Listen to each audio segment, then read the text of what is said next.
शक्त्या युक्तो यदि भवति शक्तः प्रभवितुम् न चेदेवं देवो न खलु कुशलः स्पन्दितुमपि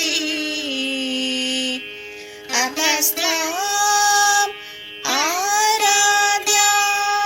हरिहरविरिञ्जादिभिरपि प्रणन्तुं स्तोतुं वा